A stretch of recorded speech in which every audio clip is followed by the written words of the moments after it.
I'm saying that you are going out based on a series of misrepresentation for which I don't have the time to go through one by one. I'm picking on certain cases. I picked on the 42,000. I picked on the 19,342 based on the reallocation of locality, correction of locality based on the Menteri Besar's case. I picked on the 3.1 million voters based on Menteri Besar himself not wanting to update his own address with SPR. So those are certain cases that I've taken. I can't go through every single one. But all I'm saying is that if these particular cases, there are also evidence of misrepresentation, what more all the other cases? I'm not saying, look, I'm not imputing bad faith on Dato' Ambiga.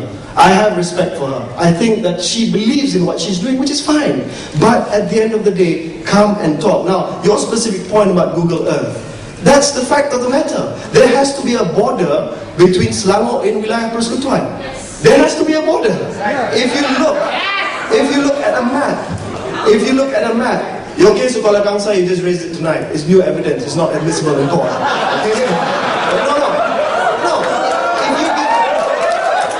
If you give me a chance to answer, to research, I'll find out. You can't pop up with new evidence. I'm addressing certain things that I've had a chance to look at. There must be a border between Wilayah and Selangor, and that's where the border is. If you don't believe me, go tonight and check Google Earth. Now, just wrapping up this point. My issue is very simple. These issues are very complex and very detailed, based on laws, regulations, and precedents. Now, Dato' Ambiga said, put us in a room with the SPR. Okay, the last time she was at SPR was November 2010. Oh, hang on a second. I know you wanted to see them after that, but after Bersih 2.0, no interaction at all. Confrontation. The only way you're talking to them is through press conferences, through On-Cam Meng's presentation. There's 3 million. Let's sit down. Let's get together. When the SPR came to Parliament 2 weeks ago, to have a briefing for all members of Parliament, not just BN and Pakatan Rakyat. You know how many Pakatan Rakyat MPs showed up? 10 Pakatan Rakyat MPs showed up. That's how much they care about this. So, Dato' Ambiga, I know you are very disappointed with Pakatan Rakyat for hijacking Bersih 2.0. I know you are very disappointed with Pakatan Rakyat MPs who are on the Parliamentary Select Committee. They didn't do anything. Your submission, Bersih's submission was 34 pages long. Azmin Ali's minority report was 3 pages long. So, come together with us. Let's go and see SPR. Let's go and see SPR. I don't care if you demonstrate on Saturday. That's your right. But come to SPR. I will be there. Let us look at the names, the numbers, IC numbers, and let's put an end to this once and for all. Okay. Thank you very much. Can I just address the audience? Right, guys, this is not an auction. This is a debate. So please, keep calm and let's be objective. Let's just go straight to your response to that. Yes, quick one. The difference between you and me, YB, is that you believe what EC says, we don't. And a lot of people don't. And I gave you reasons for that. When I said, put SPR in the same room, not to discuss anything, we have no confidence in them. We will debate it. That's what we're saying. All the MPs, in front of all the MPs, we'll put up our figures. We want EC to give answers. They can put up their figures. We will give answers. That's how I want to do it. And I think that's the best way to do it. Can I ask one question? One question. Just rejoin that. It's not a point. I just want to ask a question from the sincerity of my heart. You say that you do not trust the Election Commission. No. You have been on record to say that they must resign. So, what is the point for you to ask to see the Election Commission? Debate them. Debate them. We want a solution. Dato' Ambiga, can I ask you a question? If there is an answer that the Election Commission gives, yang masuk akal lah, that boleh pakai lah, are you willing to accept that? Or are you willing to say that I do not accept anything that the Election Commission says? What we are saying is we have queries, we want answers. To date, we have not got answers. Let me give you another reason why we're asking the EC to resign. On Thursday, last Thursday, all right, this piece of legislation was rushed through Parliament. This is after PSC and they talk about transparency, we are cleaning every day. This was rushed through Parliament. And this is the Election Offences Act. Now, they had put a few amendments through, but these are the two main ones. They withdrew two of them. The booth to be provided by Election Commission 26A1. The Election Commission shall provide the booth. Then you have a sub 2 and sub 3. Sub 2 and sub 3 allows for the election agents of a candidate to be present there. They have deleted that. That means in the EC booth, you are only going to have EC. Which means people who walk in, you won't be able to check.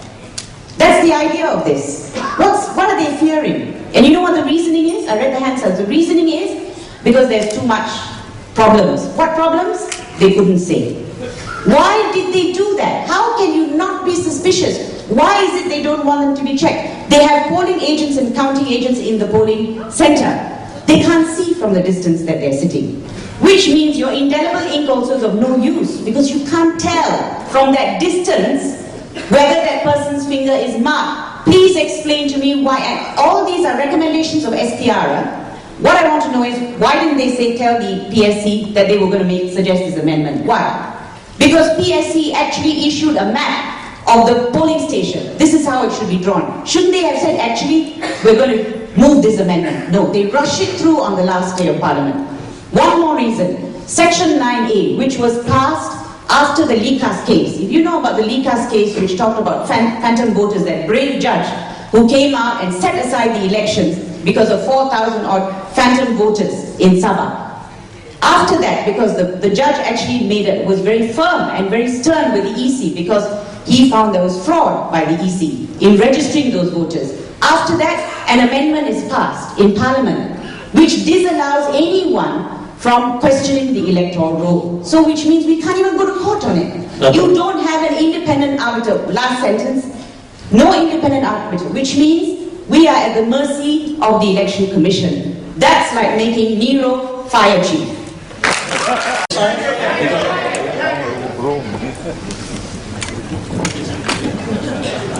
Dato' Ambiha, my name is Shahul, I'm from Pemuda UMNO. I have a question for you. On April 2012, you mentioned that a meeting with the SPR is a waste of time. I would like to request that rather than sitting in Dataran Merdeka, I wanted to just sit with the SPR and EC Election Commission to map out the best things moving forward. Because from the last Bersih 2 to Bersih 3, there has been not much action being taken from his side to discuss the issues. And no point talking to the media. So you should sit down with them, put up a road plan, see how we can address the issue and make the country better and people can enjoy those benefits. The point is this, because of all the evidence that we have seen, as far as we are concerned, this is going to be the dirtiest elections, that's our fear. Alright, that's our fear. And yes, and we have good reasons for saying that. And at the end of the day, all we ask is, please guarantee that you will implement. Fulfilling for me in the English language means implement. Doesn't mean writing about it. It means you write and you implement.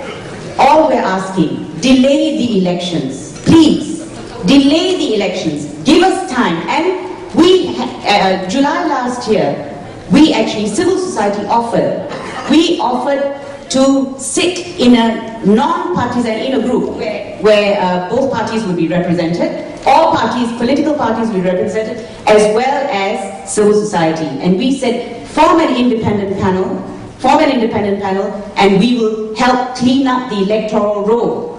If they had done that in July last year, it would be done by now. But can you see the reluctance of EC to have someone independent looking over their shoulder in relation to the electoral roll? That is even the PSC recommendation they're not accepting. So this is what we fear, you see. So to me, talking to them is of no use. We want a new set of people who are not going to behave like civil servants. That's all we're asking for. And all we want is, that's why I'm saying, we want what you want. And we are happy to sit with all the MPs, sit, hear us out, hear the figures that we put up, hear our experts. It's not from me, I'm putting figures from experts. We have a mapping expert who talks about this. That's why we don't know what map EC is using. Google map, this map, that map. He says there's a confusion which map they're using. And by the way, I understand Tan Sri Khalid was paying rates to PJ, so I don't know how he became a KL. This is common sense, a KL constituency. That's the other thing. So much as I understand, everybody wants us to talk. I'm telling you, it's not going to work. Not with this EC. I'm sorry.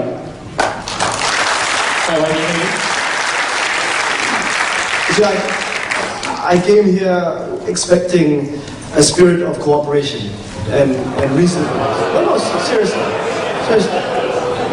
Because ultimately, if Dato' Ambika, if you have already said we cannot work with the EC, we want this EC to resign, we cannot cooperate with this EC, we don't trust this EC, then it's a foregone conclusion. You've already put it front and center that this election is going to be dirty, that it's going to be beyond repair. That's why you come up with all these figures. And even when I come forward to give you arguments, which I've gotten from the Election Commission themselves, as an MP I asked them, you might ask how come he's talking about, no, I asked them. Just like every other MP was allowed to ask them, I actually did my homework, I went back and asked them, but you cannot even accept that. That's my problem. The issue of the map also you can't accept, that Jalan Datuk Abu Bakar is the border between Wilayah and Selangor. Even that you reject. That's extremely unreasonable. And if you want to really go down to detail one by one, you say you leave it to the experts. Okay.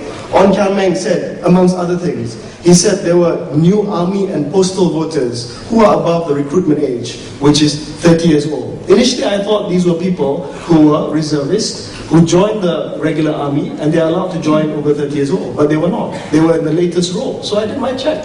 What happened was, these army officers previously had an IC, a normal civilian IC, but they never informed SPR that they had received a military IC. That's why they were double registered on the electoral roll, and they have to be taken out. You see, the burden of proof in our electoral system is that we need to inform the EC. If you've passed away, your next of kin has to inform the EC. If you change address, you have to inform the EC. Now, this is something that we can talk in the long term, but that is protecting the constitutional right of voters so they're not stricken off. That's the issue. If you talk, Ong Kian Meng again, you referred to Ong Kian Meng, he said there are now wives of police officers registered as postal voters. He said this is against the law because only wives of army personnel are allowed to be registered as postal voters. Tiba-tiba dia cari, dia kata ada wives of police officers registered as postal voters. I checked. I said, what are these cases of wives of police personnel registered as postal voters? This is part of the fraud that she claims is perpetuated by the EC. These are all spouses of a particular police unit called PGA, Pasukan Gerakan Am. If anyone knows about the police, PGA is an infantry unit for the police. They are a paramilitary unit.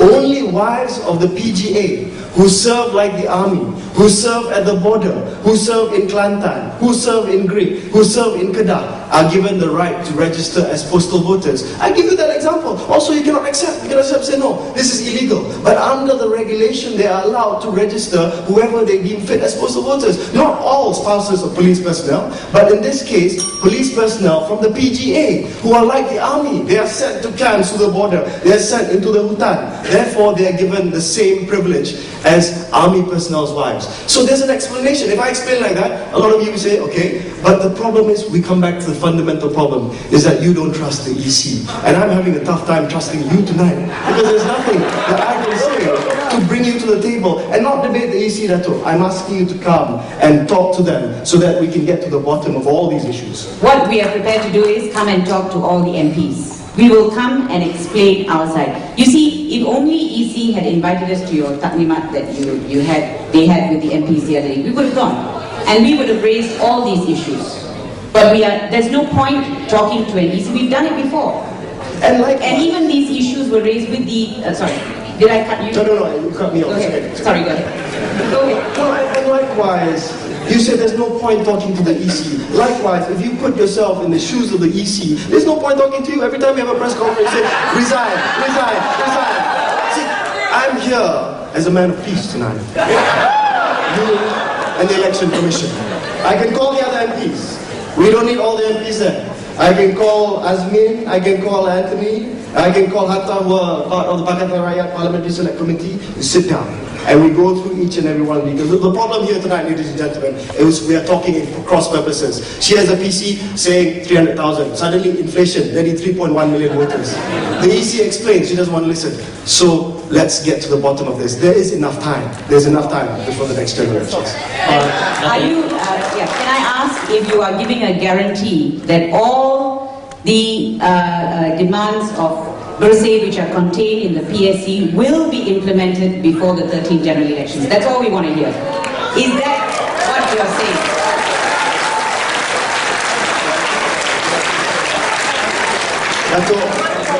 Dato'. May not be in your hands. Thank you.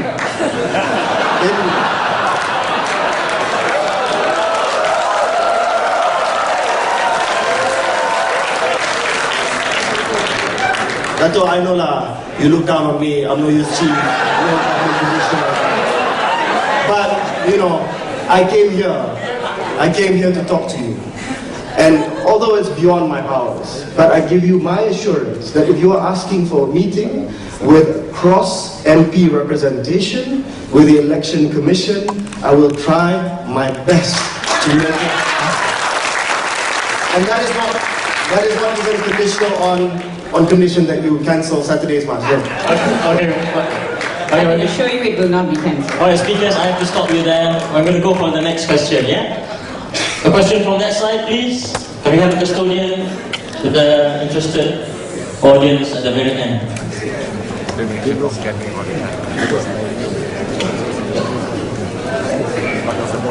Your name, occupation, 15 seconds. Okay, my name is Fu.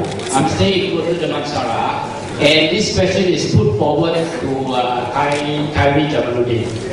Okay, basically as a representative of the government, you see all these things that is happening, Bersih and the free fair election, we are asking for.